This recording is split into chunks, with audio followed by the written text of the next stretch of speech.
Seigneur Jésus-Christ, merci pour ce temps que tu nous accordes. Nous te bénissons pour ton amour, pour ta miséricorde. Nous prions pour ce direct. Nous voulons que ta grâce accompagne tous les bien-aimés qui sont éparpillés dans le monde, tous les sœurs et frères qui nous suivent.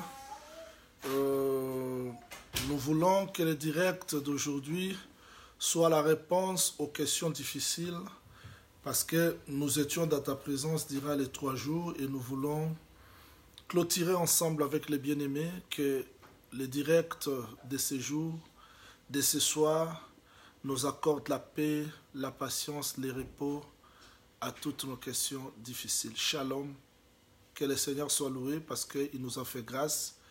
Grâce de nous retrouver. Je vois encore mes bien-aimés, Jean Didier, je vois la sœur Monique, je vois la sœur Antou, maman Christine, frère Shadrach, frère Acacia, sœur Cécile, sœur Véronique, sœur Priscilla. Vous êtes nombreux, les fidèles de ce direct. Que le Seigneur Jésus-Christ vous bénisse. Je dis shalom. Shalom à la sœur divine, shalom à tout le monde, shalom à bien-aimé, Badimo, shalom. Oui, comme cela était prévu, nous sommes là pour la continuité de notre direct. Je sais que nous avons eu le temps de rester dans la présence du Seigneur. Nous avions prié et ce n'était pas en vain. Ce n'était pas en vain parce que nous croyons, nous sommes les fidèles du Seigneur Jésus-Christ. Nous croyons que nous approchons de lui, c'est pour notre bien. Je me mets à votre place parce que dans des pays étrangers, beaucoup de gens sont vraiment occupés. Oui, shalom la sœur Cécile, shalom. Trop occupés. Oui, shalom Yanzambi Mouini, shalom.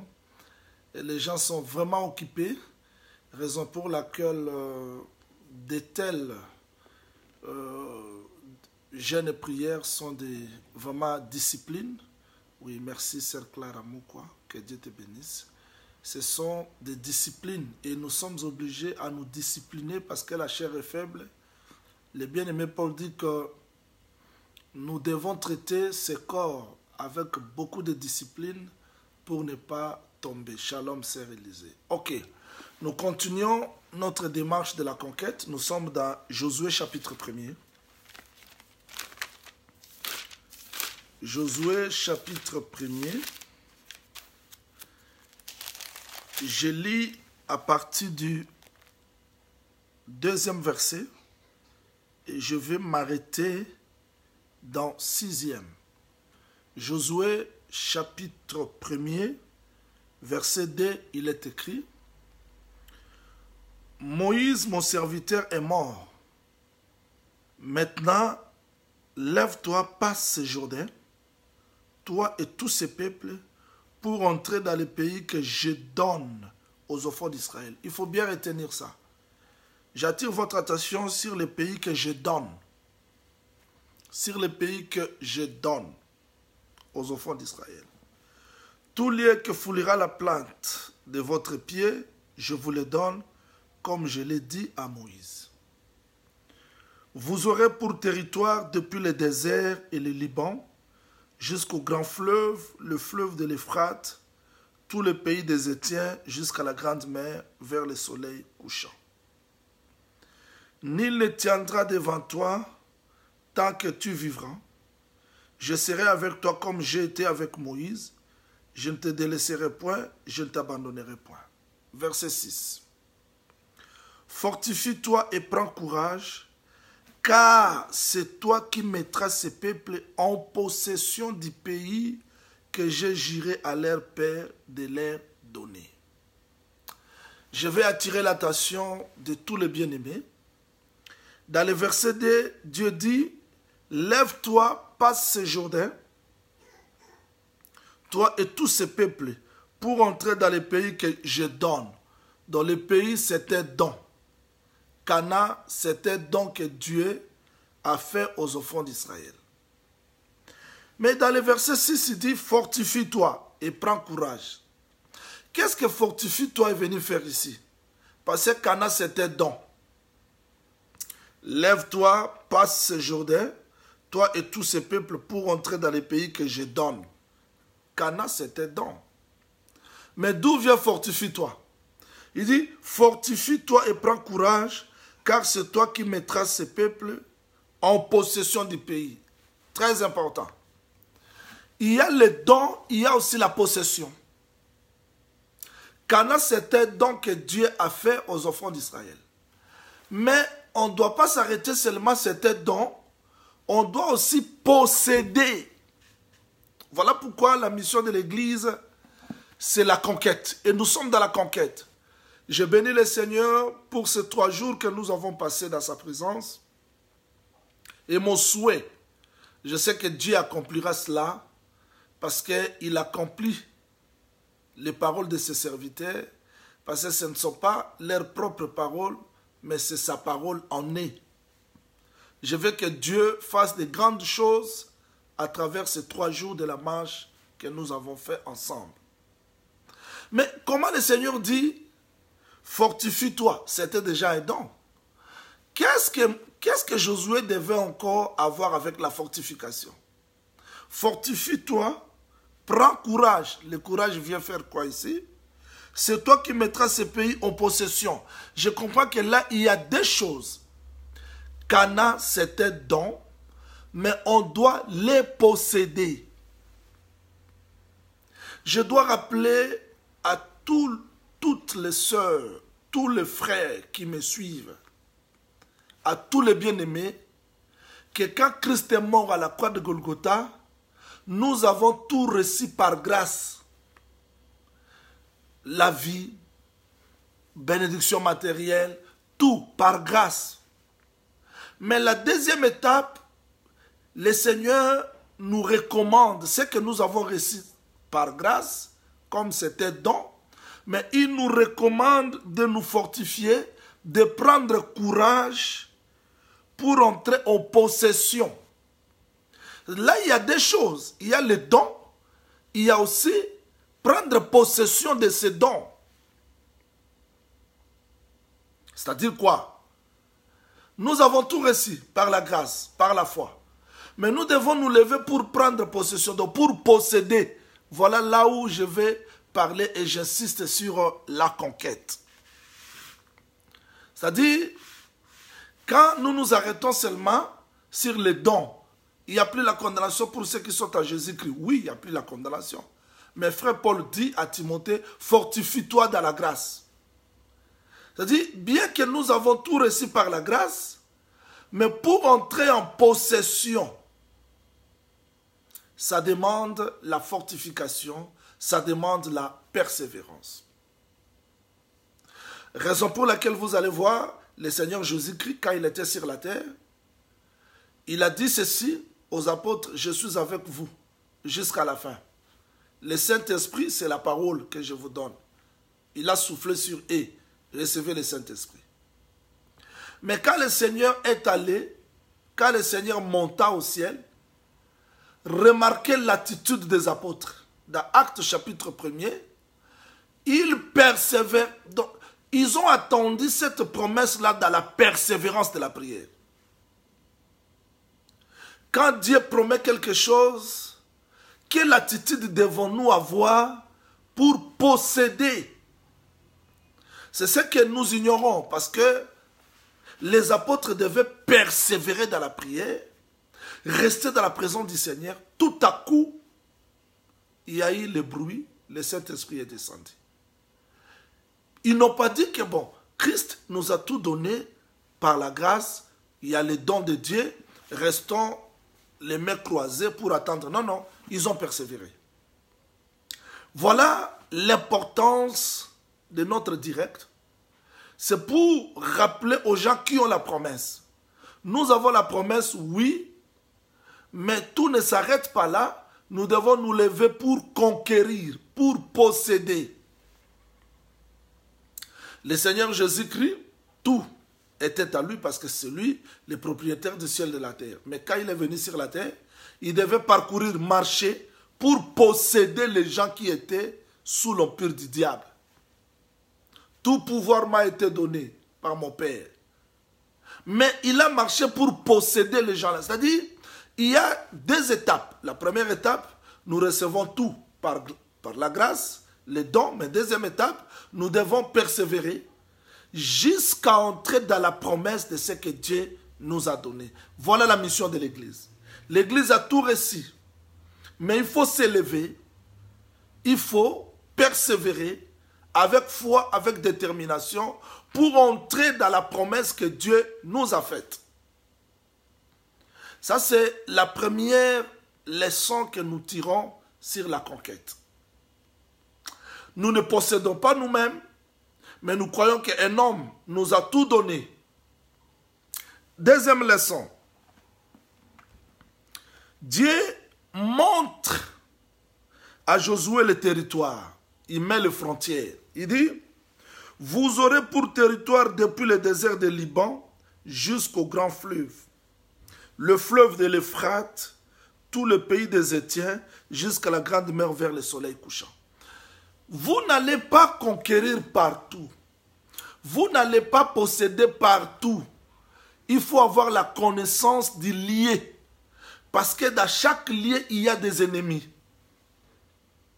Je veux de tout mon cœur que le Seigneur ouvre les yeux de notre cœur, notre intelligence pour comprendre cette leçon de la conquête. Parce que, comme je dis hier, je répète aujourd'hui, tu es appelé à conquérir. Et Dieu a mis le pays devant toi parce qu'il a déjà payé le prix à la croix de Golgotha. Il te demande seulement de te lever, de te fortifier, de prendre courage pour aller conquérir. Mais voilà les étapes que Dieu place pour la conquête. 1. Il fait la différence entre les pays dont et les pays que nous devons posséder. Deuxième des choses, il nous donne la leçon sur les territoires que nous devons conquérir. Exemple, je suis une femme. Je veux que Dieu me bénisse par le mariage. Je ne veux pas aller demander le mariage à un homme d'autrui. Là, je suis allé au-delà de la frontière. C'est-à-dire, vous devez avoir la connaissance du lieu que vous voulez conquérir. Parce que hors de ce lieu-là, il n'y a pas la promesse. Vous devez souffrir dans l'injustice. Parce que si vous souffrez dans la vérité, cette souffrance-là se trouve dans la frontière. Mais vous ne devez pas souffrir comme un malfaiteur. C'est-à-dire la conquête a des limites que Dieu a placées. Voilà pourquoi quand il a appelé Abraham, il a dit, Abraham, lève tes yeux. Il a regardé le ciel. Compte les étoiles. Regarde la terre. Tu auras, ton pays s'étendra vers l'est, ouest, nord, sud, dans les pays des Amoréens, des Jébusiens. C'est-à-dire que quand Abraham entre dans le pays des Amoréens, il peut voir des Amoréens, il n'a pas peur parce que c'est un pays qu'il doit posséder. Mais il ne doit pas posséder partout. Là, j'aimerais que vous me compreniez très bien. Israël, dans le campement, en face de lui, c'était Édom, Ésaü. Dieu a dit, n'entrez pas là-bas. Je ne vous ai rien donné dans ce pays-là. Contournez. Il devait contourner. C'est-à-dire, le Seigneur combat avec nous. Nous allons conquérir dans l'ordre, dans l'enseignement, dans la doctrine pour ne pas aller au-delà de ce qui est écrit, au-delà des choses. Parce qu'aujourd'hui, beaucoup de gens font la conquête dans le désordre. Ils prient dans le désordre. Ils jeûnent dans le désordre. Tu ne dois pas accepter le désordre parce que Dieu a préparé, il a arrangé des choses selon sa volonté. Selon sa volonté. C'est-à-dire qu'il y a des choses que Dieu a préparées selon sa volonté. Nous sommes appelés à conquérir selon sa volonté, non au-delà de sa volonté. Et c'est très important, c'est que j'insiste là. Nous avons vu beaucoup de gens faire entrer les gens, des jeûnes de prière, acheter de l'huile, faire ceci, cela. Ça, c'est au-delà de la frontière. Nous devons conquérir dans la frontière, dans le pays que Dieu nous a donné. je dois vous dire avec précision et exactitude. Là, ça sera très facile pour les gens qui connaissent la langue de notre pays. Et même pour les autres, je vais simplifier, c'est très facile. Quand le Seigneur Jésus-Christ marchait sur la terre, c'était lui le vrai Israël, c'était lui le vrai Abraham qui devait conquérir. Mais voilà ce qu'il a fait. Il voit Zachée, il dit, descends, je vais entrer aujourd'hui dans ta maison. Parce que celui-ci est le fils d'Abraham. Donc, il n'a pas conquis tout le monde, il a conquis les gens qui étaient dans la frontière. Il a conquis les gens qui étaient dans la frontière. Frontière, c'était ça, Abraham, Isaac et Jacob. C'est-à-dire que ce n'est pas pour rien, frère Paul dit, c'est que Dieu a connu d'avance, il les a appelés, c'est-à-dire, exactement, la conquête ne peut pas se faire au-delà, en dehors. Je dois vous dire une chose qui est très importante, parce que nous sommes dans la leçon de la conquête. Nous avons vu beaucoup de gens imiter les nations. Parce qu'ils utilisent l'huile. Parce qu'ils font ceci, cela. Pour avoir une église de 2000 personnes, il faut utiliser le mouchoir. Cette conquête ne se trouve pas dans la frontière. Et vous allez voir aussi les gens qui se disent que nous avons la parole. Ils suivent ces gens-là par-ci, par-là. Ça, c'est hors de la frontière. Dieu a indiqué comment nous allons conquérir, où conquérir, et il a précisé les frontières. Il dit, écoutez Josué, tout lieu que foulera la plante de vos pieds, je vous le donne, comme je l'ai dit à Moïse. Vous aurez pour territoire, il précise. Oh, le pied c'est l'évangile. Quand le Seigneur Jésus-Christ est venu, il n'a pas placé ses pieds partout. Cet évangile-là, Dieu, à tout celui qui l'a reçu, c'est-à-dire que le pied vient dans des lieux que Dieu a préparés. Je dois vous rappeler que Job avait perdu ses enfants. Après la restauration, Dieu n'a pas doublé le nombre des enfants. Les dons, les biens peuvent être doublés, mais le nombre des enfants ne peut pas être doublé parce que c'est ça le territoire. Et quand même Christ disait, l'évangile quittera Jérusalem, Judée, Samarie jusqu'aux extrémités de la terre. Extrémités de la terre, ce n'est pas ici à Cape Town, là où je suis. Les extrémités de la terre, ce n'est pas à Sydney. Les extrémités de la terre, c'est dernier élu qui va croire à l'évangile parce qu'il est sur le territoire que le Seigneur doit conquérir. Et c'est très important pour que les gens comprennent la conquête que nous insistons, que nous parlons. Vous ne pouvez pas aller chercher Dieu n'importe où parce qu'il y a des miracles, il y a des signes. Non, vous devez conquérir dans la frontière, c'est-à-dire dans l'enseignement véritable. Voilà pourquoi Moïse avait dit ceci aux enfants d'Israël. Si un prophète s'élève parmi nous, parmi vous, il vous dit des choses qui arrivent. Mais s'il vous amène vers un autre Dieu, n'allez pas. C'est-à-dire quelqu'un peut faire des miracles, des prodiges, mais si l'enseignement ne cadre pas aux apôtres, aux enseignements des apôtres, il est allé au-delà des frontières. J'ai voulu mettre une balustrade là-bas pour que les gens comprennent la conquête que nous parlons. Et j'aime le frère Pierre. Quand Dieu a pris le pied pour commencer la conquête, frère Pierre ce jour-là était clair. Il dit, dans le livre des Actes chapitre 2, verset 37 jusqu'au 39e verset, il dit, la promesse est pour vous, pour vos enfants, pour ceux qui sont au loin, et aussi un grand nombre que le Seigneur notre Dieu les appellera. C'est-à-dire, il y a des gens que le Seigneur a préparés. Et moi, je crois que parce que tu as crié à cet évangile, tu es parmi ces gens-là. Et la conquête, c'est pour toi. Pourquoi Dieu précisait, indiquer le territoire? Parce que dans chaque territoire, il y a des ennemis. J'aimerais que nous retournions dans Genèse. Pour les frères qui écrivent, vraiment, je suis ensemble avec vous, bien-aimé Jean Didier, et bien-aimé en tout, vraiment que le Seigneur vous bénisse. Voilà. Pourquoi on doit indiquer les territoires? C'est pour permettre à celui qui part conquérir, comprendre les ennemis qui l'attendent. Genèse chapitre 15. Je suis dans le verset 18 jusqu'au 21e verset.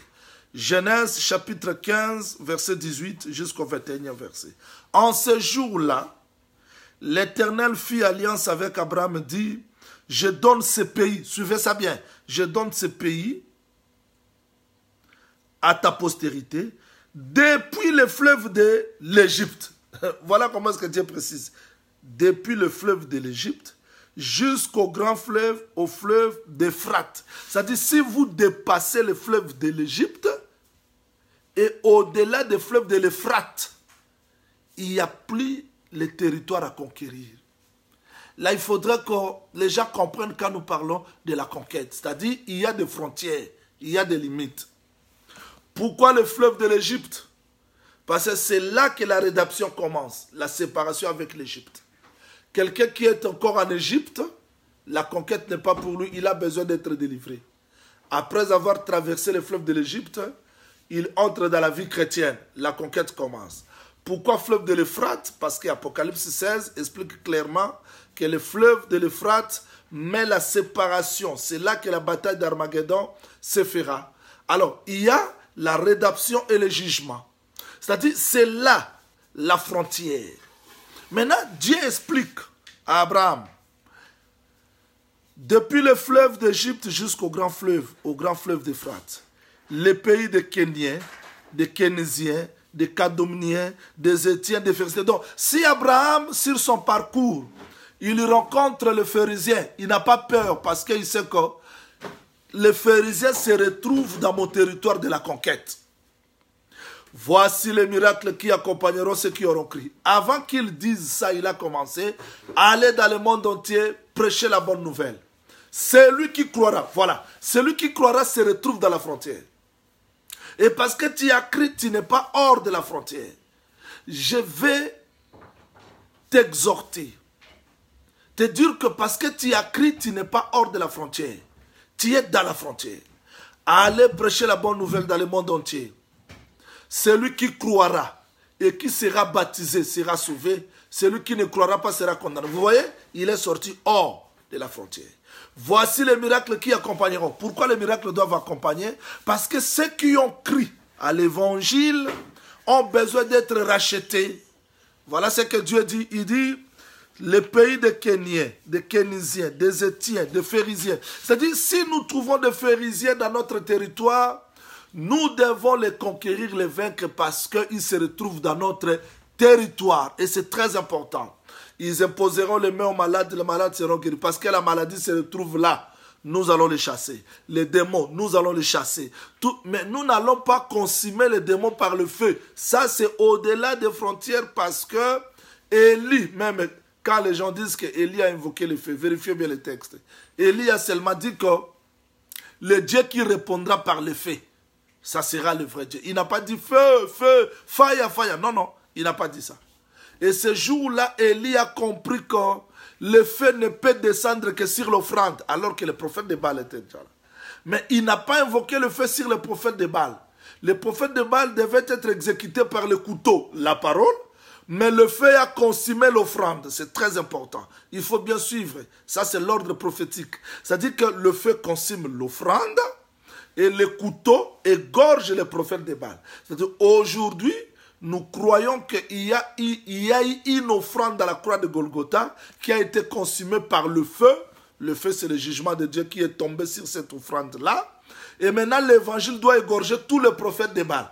Mais quand Élie quitte la terre, il monte sur la montagne.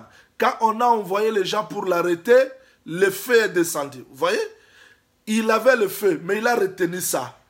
Parce que là, sur la montagne, il n'est plus sur la terre, il monte sur la montagne. Là, il ne va plus utiliser l'épée, mais il utilise le feu. Jésus-Christ sur la terre, pendant qu'il marchait, les apôtres ont dit invoquer le feu. Non, non, je n'invoque pas le feu, parce qu'il est encore sur la terre. Il monte à la croix de Golgotha, lui-même reçoit le feu. Maintenant, quand il est monté au ciel, là où il est, quand Christ reviendra, frère Paul dit dans 2 Thessaloniciens, chapitre 2, que le feu sortira de sa bouche. Vous voyez? Là, c'est une autre dimension. Exactement. C'est-à-dire qu'il faut bien être... Donc, vous devez être enseigné pour comprendre la loi de la conquête. Mais pourquoi Dieu donne la connaissance du lieu? C'est pour révéler à Abraham les ennemis qui l'attendaient. Je veux que les gens qui me suivent, les bien-aimés, que le Seigneur vous accorde l'intelligence pour comprendre ces choses, pour bien combattre, pour bien conquérir. Maintenant, Dieu révèle, Dieu donne la connaissance de lier et les ennemis qui se trouvent. Quand vous allez dans Deutéronome chapitre 20, commencez par le verset 15 jusqu'au 19e verset, vous allez voir que là, Dieu montre les sortes des ennemis. Alors, dans la conquête, nous n'allons pas croiser les bras. On a prié 3 jours, ça va. Maintenant, non, nous devons continuer parce que nous croyons que les ennemis sont là. Et chaque ennemi a sa façon de les combattre. David devant ours, devant lion, n'avait pas besoin d'utiliser la pierre. Là, c'était le corps, le combat de corps à corps. Oui, 2 Thessaloniciens chapitre 2, verset 11 jusqu'au 12e. Alors, maintenant, devant Goliath, il va utiliser la pierre. Ce sont des ennemis. Mais parce qu'il connaissait les ennemis, il savait comment se servir des armes qui étaient entre ses mains. Ce sont des choses que nous allons étudier durant ce temps de la conquête parce que nous voulons qu'à la fin de la conquête, qu'on reçoive des témoignages comme j'ai reçu un témoignage aujourd'hui d'un frère à partir de la France qui m'a appelé. C'est-à-dire, en réalité, il faudrait que les gens comprennent les ennemis qui nous entourent et comment combattre ces ennemis. Exactement, ayant été informés du territoire de la conquête, nous comprenons que chaque ennemi a sa façon de combattre. Et quelles sont les stratégies que nous devons utiliser pour combattre ces ennemis-là? La première des choses, il faut comprendre les ennemis. Il faut comprendre, connaître. Quand David arrive devant Goliath, il a compris l'arme que Goliath avait utilisée. C'était l'intimidation. Il a dit, venez chercher un homme qui peut combattre contre moi. Donc il a tiré les gens à regarder sa taille, son armure, comment est-ce qu'il était vêtu, comment est-ce qu'un homme portait son bouclier, sur sa hauteur. Mais Israël aussi s'est laissé prendre par ce piège-là. Il regardait Goliath. Ils avaient peur de Goliath. Mais quand David est venu, il n'a pas regardé Goliath. Il s'est souvenu de l'ours. Il s'est souvenu des lions qu'il avait déjà combattus. Pourquoi? Parce que dans la statue de Daniel, il y avait l'or qui représentait le lion. Il y avait l'argent qui représentait l'ours. Il y avait les reins qui représentaient les léopards. Il y avait le feu qui représentait les monstres. Mais quand il regarde Goliath, il voit qu'il y a seulement les reins et les fers. Ah, comme il y a seulement les reins et les fers, c'est-à-dire que l'argent, qui est l'ours, je l'ai déjà dévoré. L'or, qui est lion, je l'ai déjà dévoré. Alors, comme c'est resté seulement les reins et les fers, je ne peux plus utiliser ma main. Mais je dois seulement utiliser la pierre. Parce que dans la main, il a dit ceci. Quand un lion était venu pour arracher la brebis, quand l'ours était venu pour arracher la brebis, je courais derrière. Voilà, ça c'est Dieu dans l'ancienne alliance. Jusqu'à la nouvelle alliance, il était derrière les lions et l'ours. Et à la croix de Golgotha, il a rencontré le lion et l'ours. La première des choses, il a frappé. Il n'a pas tué le lion et l'ours.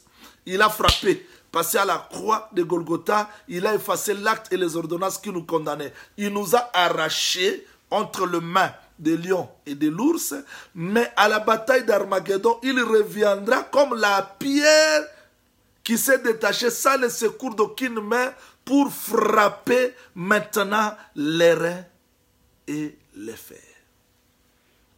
C'est-à-dire que ces choses cachées des réalités qui nous concernent aujourd'hui.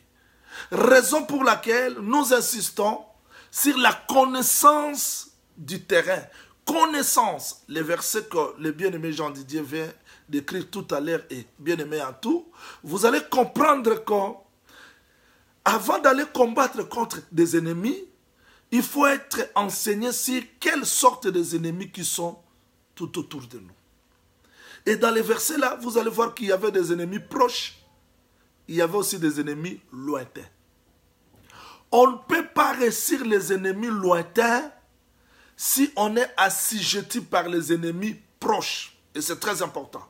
Nous échouons beaucoup parce que nous ignorons comment combattre les ennemis proches. Il y a plusieurs sortes de combats. Il y a des combats éloignés parce que les ennemis se trouvent éloignés.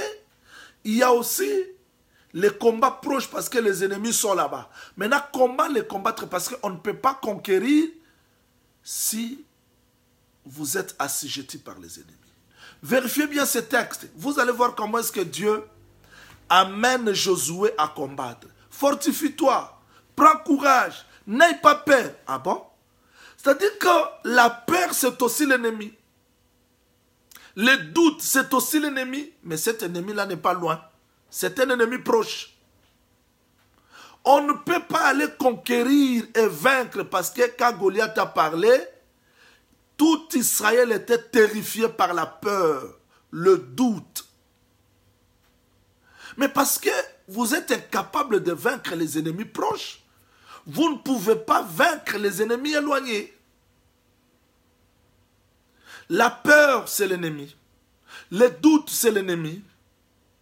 Nous devons vaincre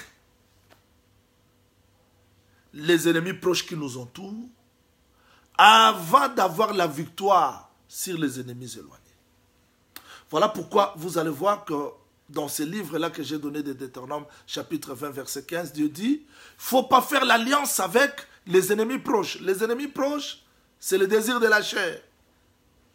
Les ennemis proches, ce sont des convoitises. Les ennemis proches, c'est la peur, c'est le doute. C'est ce qui crible notre foi.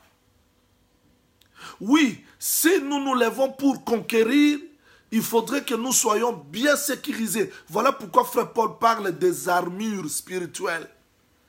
Il parle de boucliers, il parle de la ceinture, il parle de la cuirasse, il parle des chaussures, il parle des casques, il parle de l'épée. C'est-à-dire, un chrétien, un enfant de Dieu ne peut pas aller conquérir comme ça s'il ne prend pas les armes, s'il ne porte pas les armes. Parce que Frère Paul a utilisé deux verbes. Prenez les armes, portez les armes. On peut prendre les armes, mais sans les porter. Il y a deux verbes, porter et prendre. Et c'est très important. Nous allons étudier ça petit à petit dans la conquête. Voilà pourquoi je parlais sur les trois fronts que les enfants de Dieu sont appelés à comprendre. Je parlais, du combat que nous avons hérité de nos pères, selon le bien-aimé Pierre. Je parlais, du combat que nous avons rencontré au cours de notre vie. Et 3, je parlais des combats qui viennent de l'extérieur. C'est-à-dire les dominations, les principautés qui influencent nos décisions, qui influencent notre vie sur la terre. Maintenant, tu ne peux pas vaincre les dominations, les principautés, si tu n'es pas victorieux devant tes pensées. Et c'est très important. Voilà pourquoi j'insistais. J'insistais sur quoi on part pour terminer, parce que nous voulons prier. Remarquez, 3e leçon de la conquête. Nous sommes toujours dans Josué, chapitre 1er, verset 2. Josué, chapitre 1er, verset 2. Moïse, mon serviteur, est mort. Maintenant, lève-toi, passe ce Jourdain. Je vais m'arrêter là aujourd'hui. Passe ce Jourdain. C'est-à-dire, quand Israël sort de l'Égypte, premier grand obstacle, c'était la mer Rouge. La mer Rouge les empêchait d'être séparés de l'Égypte. Ils sont entrés dans le désert. Mais pour conquérir, il y avait encore un autre obstacle, c'était Jourdain. Vous voyez, il y a la mer, il y a aussi Jourdain. Mais comment est-ce que la mer a été vaincue? C'était par le bâton de Moïse, parce que Dieu avait soufflé par ses narines. Hier soir, un matin, la mer était séparée. Mais Dieu dit, passez ce Jourdain. Oui, frère, on ne peut pas vaincre si on ne traverse pas Jourdain. Nous pouvons avoir toutes les promesses, mais il faut traverser Jourdain avant de commencer la conquête. Je veux que le Seigneur ajoute l'explication à la lecture de sa parole. Comment traverser Jourdain? Je vous ai toujours dit strictement interdit de raisonner. Dans le livre de Josué, chapitre 3, on nous montre comment est-ce qu'ils ont traversé Jourdain. C'était à l'époque de la moisson. Quand Jourdain est débordé dans toutes ses rives par sa force, c'était le 3e jour qu'ils ont traversé Jourdain. Or, 3e jour de traversée de Jourdain, c'est la résurrection. Remarquez, Jésus a vaincu à la croix. Il y a un soir et un matin, l'eau était séparée pour ouvrir le chemin. Mais il faut attendre le 3e jour pour traverser de l'autre côté. Aujourd'hui, tu seras avec moi dans le paradis. C'est-à-dire exactement, la croix, c'était pour nous séparer du monde. Jourdain, c'est pour nous faire entrer dans la promesse. Jésus-Christ, avant de faire la conquête, parce que c'est lui le vrai Israël, il n'a pas commencé la conquête avant la traversée de Jourdain. Non, non.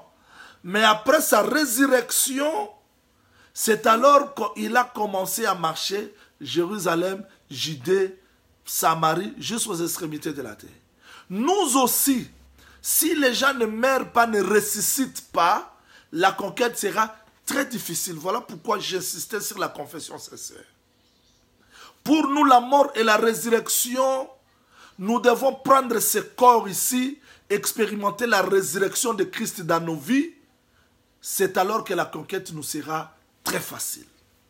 Voilà quelques leçons qu'on avait aujourd'hui pour faire le titre de la conquête, parce que nous sommes dans la mission de l'Église et nous sommes dans la conquête. Je sais que Dieu vous a accordé l'intelligence et vous avez compris ce message de la conquête. Je prends les sujets de prière que nous avions eu. Je sais que les sujets de prière sont très nombreux. Je ne saurais pas citer les noms des gens, ni classer, parce que tellement que la plupart des gens m'ont écrit sur mon compte personnel. Vous voyez que Dieu vous bénisse. Paix seulement ont écrit sur Sentinelle. Je dois vous rappeler que nous avons eu le temps de prier et nous aurons le temps de prier. Nous sommes dans la prière parce que nous croyons que Dieu exauce les prières. Voilà pourquoi toutes les nations partent vers lui. Bien-aimés, je parlais sur la conquête. Nous devons conquérir. Mais pour conquérir, il faut se mettre dans la tête qu'il y a un homme qui est mort et ressuscité, il a payé le prix. Et celui qui est mort, ressuscité, a payé le prix. Nous faisons la conquête sous ses ordres. Parce que c'est lui le chef de l'armée. C'est lui le commandant. Comment est-ce que Christ a vaincu? Après la mort et la résurrection, c'est alors que toute la terre peut chanter sa gloire. Je veux te dire ce qui est vrai, toi qui me suis partout, découragé par des problèmes et des difficultés. Oui, la chair a été toujours faible. La chair est faible, je le sais. Mais parce qu'un homme a payé le prix, il nous a donné des promesses merveilleuses. Tu dois t'élever. Pleurer, ça ne change rien dans la vie. 1 Samuel chapitre 30, verset 1er jusqu'au 3e verset. J'aurai un temps, si le Seigneur nous donne le temps de vous expliquer un jour. David a pleuré jusqu'à manquer la force de pleurer, mais il n'avait pas la solution. Il s'est levé, il s'appuya sur son Dieu. Il dit, Seigneur, qu'est-ce que je veux faire? Tu as beaucoup pleuré dans des difficultés, dans des choses qui sont arrivées. Mais tout ce temps que tu as pleuré, ça a changé quoi? Rien. On peut pleurer, on peut se lamenter, ça ne change rien. Nous avons beaucoup de temps de pleurer devant des hommes que de pleurer devant le Seigneur. Il n'y a qu'une seule personne qui nous connaît plus que nous-mêmes. C'est le Seigneur Jésus-Christ. C'est lui qui a dit, je ne te délaisserai point, je ne t'abandonnerai point. On peut pleurer, mais le pleur, ça ne change rien dans nos vies. Nous devons prendre courage, prendre force, nous approcher de lui, le Seigneur Jésus-Christ. tout en lui rappelant que c'est toi qui as payé le prix pour moi. Je suis ta propriété. Or, toute propriété en Israël, oui, l'étranger pouvait entrer acheter, mais il y a toujours la promesse du rachat. Même si celui qui a vendu sa terre manque la force, un proche parent viendra pour le racheter. Même s'il n'a pas les proches parents, le jubilé viendra pour le racheter. Je suis une portion de terre acquise par le sang de Christ. Il a payé le prix à la croix de Golgotha pour moi. J'appartiens à Christ, que le diable ne te trompe jamais. Même si tu n'as pas mangé, même si les choses ne marchent pas. Crois que tu as une portion de terre que le Seigneur a rachetée. Seigneur, je suis habité par la peur, par le doute, par les choses qui ne marchent pas. Les sorciers, les marabouts, les gens ont assujetti ma vie. Oui, la portion de terre en Israël pouvait être assujettie par les ennemis. Mais je n'ai pas la force pour me racheter. Toi, le parent rédempteur, tu t'es fait un homme, viens me racheter. Et si le parent rédempteur est là, il peut racheter. Même si le parent rédempteur n'est pas là, jubilé viendra me racheter. Vous savez, jubilé c'est quoi? Remettre aux gens les yeux qu'ils ont perdus, remettre aux gens les pieds qu'ils ont perdus, remettre aux gens la vie qu'ils ont perdue. Mais je vis un homme qui s'appelle Jésus-Christ. Il a remis les pieds aux gens qui avaient perdu les pieds. Il a remis la vie aux gens qui avaient permis la vie. Il a remis, c'est-à-dire le vrai jubilé, c'est lui. Voilà pourquoi Israël a posé la question. Tu n'as pas 50 ans, comment tu as vu Abraham? Oui, c'était lui le vrai jubilé, l'homme de 50 ans. C'est parce que c'est dans lui qu'il y a les rachats. Je te donne ces paroles d'assurance pour que tu n'aies pas peur de quoi que ce soit. Tu ne dois pas être terrifié, tu dois t'élever, croire que je suis la portion de terre acquise. Même si les choses ne marchent pas, je n'ai pas besoin de me poser trop de questions. Ça viendra comment?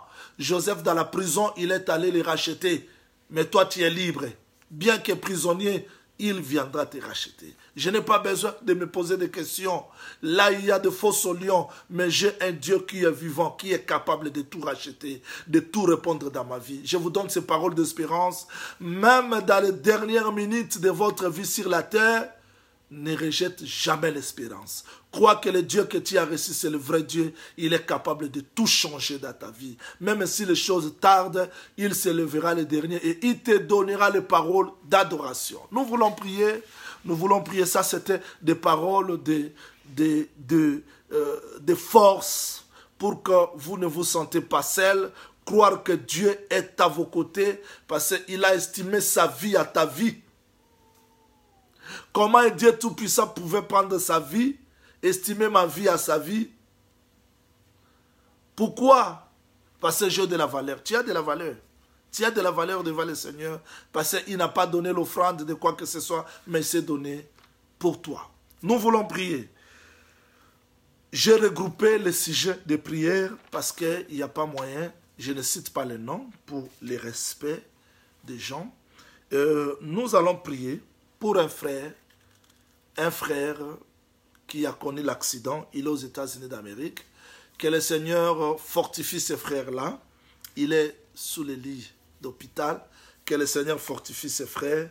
Nous allons ensemble prier pour un frère qui est au Canada. Il a besoin que le Seigneur fasse quelque chose pour qu'il retrouve sa femme et ses enfants. Seigneur Jésus, toi qui as dit, venez à moi, vous tous qui êtes fatigués et chargés, je vous donnerai du repos. Je prie pour mon frère qui est sur le lit d'hôpital aux États-Unis d'Amérique. Je veux que tu interviennes dans sa vie, qu'il retrouve la force, qu'il retrouve les capacités de marcher parce que toi, tu es le vrai jubilé. Je prie pour ce bien-aimé qui est au Canada. Il a besoin de retrouver sa femme, ses enfants. Seigneur, ouvre le chemin, fraye le chemin parce que toi, tu es capable de frayer le chemin même dans les déserts pour qu'il retrouve sa femme et ses enfants. Nous ne manquerons pas à te louer. Au nom du Seigneur Jésus-Christ, nous avons ainsi prié. Amen. Nous allons prier pour plusieurs frères et sœurs qui ont les problèmes du travail. Que le Seigneur bénisse ses frères.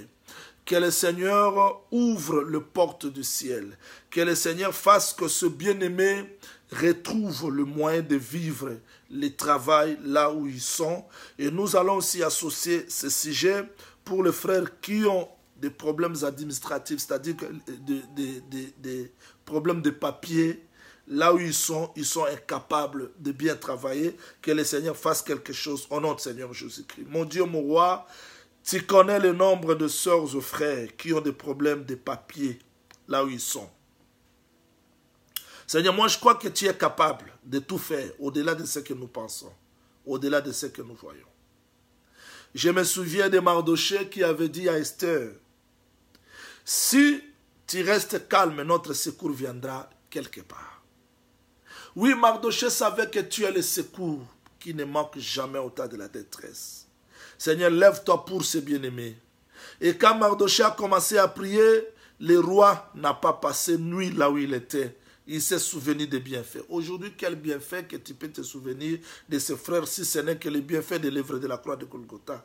À cause de cela, que mes bien-aimés retrouvent le papier, que mes bien-aimés trouvent les moyens, les travail, parce que je crois que toi, tu es capable de faire quelque chose dans leur vie. Au nom du Seigneur Jésus-Christ, nous avons ici prié. Amen. Nous allons nous souvenir des familles qui ont des problèmes de la maternité. Les uns ont des problèmes de maternité, c'est-à-dire que stérilité primaire, les autres stérilité secondaire. Nous allons demander au Seigneur qui s'est souvenu de Sarah, de Ruth, de Rebecca, qui fasse quelque chose pour ce foyer, pour nos bien-aimés. Seigneur Jésus-Christ, je prie de tout mon cœur parce que moi aussi je suis passé sur ce chemin. Je connais le degré de la souffrance, de l'humiliation, de l'opprobre que mes bien-aimés traversent là où ils sont. À cause de l'amour de la croix, à cause de l'œuvre que tu as accomplie à la croix de Golgotha, souviens-toi de ce couple Jésus.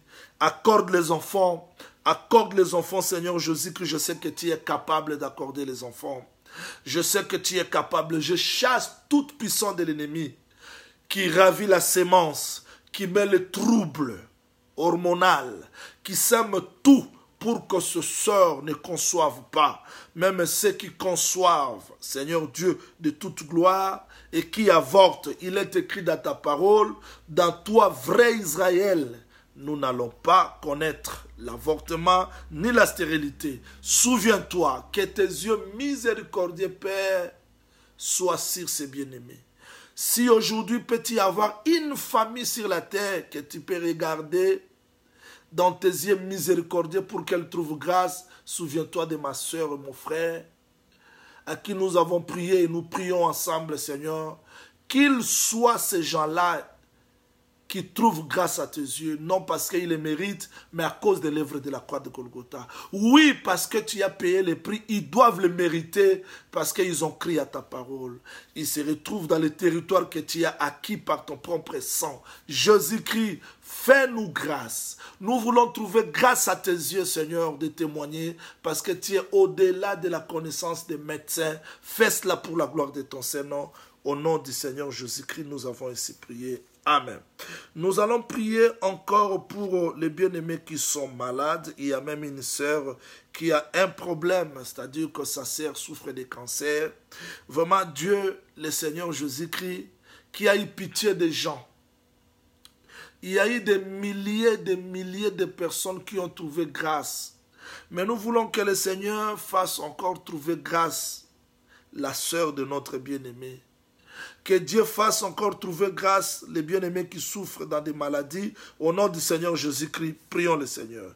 Dieu de toute gloire, Père bien-aimé, impossible aux hommes, possible à toi. Ce qu'un homme ne peut pas faire, toi tu es capable de faire plus, Jésus.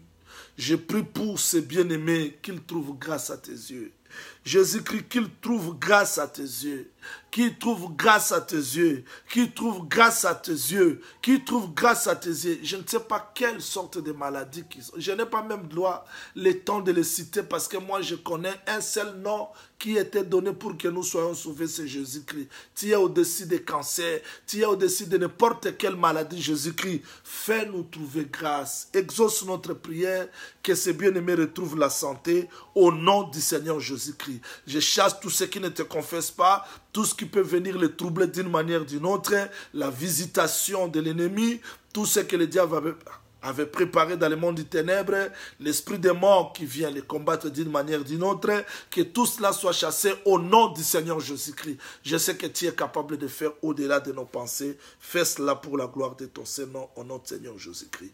Nous allons prier pour un groupe de gens qui ont des problèmes de mariage. Tout est bloqué. Rien ne marche dans leur famille. Ils sont incapables de se marier. Alors que le frère Paul nous dit, il n'y a pas un homme sans femme, il n'y a pas femme sans homme. Que Dieu ôte les obstacles, que Dieu fasse que ce frère retrouve leur soeur, que ce soeur retrouve leur mari. Et nous allons chasser tout du ténèbre au nom du Seigneur Jésus-Christ. Prions le Seigneur. Père de toute éternité, je n'ai pas besoin de faire des incisions pour que tu m'exauces. Les prophètes de Baal pouvaient faire des incisions parce qu'ils ne connaissaient pas qu'un seul homme connaîtra la mort, il sera égorgé pour que son sang retombe sur la terre. Seigneur, à cause de la mort de la croix de Golgotha, accorde la délivrance pour ces sœurs et frères qui ont besoin de se marier. Je chasse toute puissance qui combat la famille de cette sœur, qui ne permet pas que cette famille soit délivrée sur le plan conjugal. Au nom du Seigneur Jésus-Christ, je le menace et je le repousse loin. Seigneur, Abraham parlait de loin et tu as pris corps pour aller délivrer Lot. Je prie de loin, je veux que tu fasses quelque chose pour que cette famille témoigne. Au nom du Seigneur Jésus-Christ, accorde le repos aux sœurs célibataires qui traversent des moments difficiles. Seigneur, tu sais que la chair est faible, mais nous voulons que ces sœurs retrouvent leur mari. Tu es capable de le faire au nom du Seigneur Jésus-Christ. Ceux qui dorment, ils vivent des cauchemars. Je veux que Dieu vous accorde la paix et la délivrance. Ceux qui ont des projets, que ces projets se réalisent. Que Dieu, de la parole que vous avez reçue, sorte de simples mots, sorte de simples écritures, et que ces écritures prennent corps dans votre vie. Nous attendons des témoignages. Que le Seigneur Jésus-Christ vous bénisse. Le rendez-vous, c'est pour le samedi prochain. D'ici là, portez-vous bien. Que le Seigneur Jésus-Christ vous bénisse, qui vous accorde sa faveur. N'hésitez pas de prier pour nous. Nous sommes ensemble. Que le Seigneur Jésus-Christ vous bénisse. Merci. Ciao. N'hésitez pas de vous abonner sur notre chaîne YouTube parce que nous nous arrangeons pour mettre des enseignements et nous continuons déjà à les publier. Vous allez sur YouTube, vous cliquez Jean-Willy Mbanza-Sui. Il y a beaucoup de chaînes Jean-Willy Mbanza-Sui, mais cliquez sur la chaîne que vous allez voir, je suis dans costume jaune. C'est cette chaîne-là que nous utilisons pour le moment pour mettre toutes les vidéos dans une seule chaîne. Cliquez, abonnez-vous. Je sais que le Seigneur nous fera grâce. Merci. Que la paix du Seigneur vous soit accordée samedi prochain. Ciao.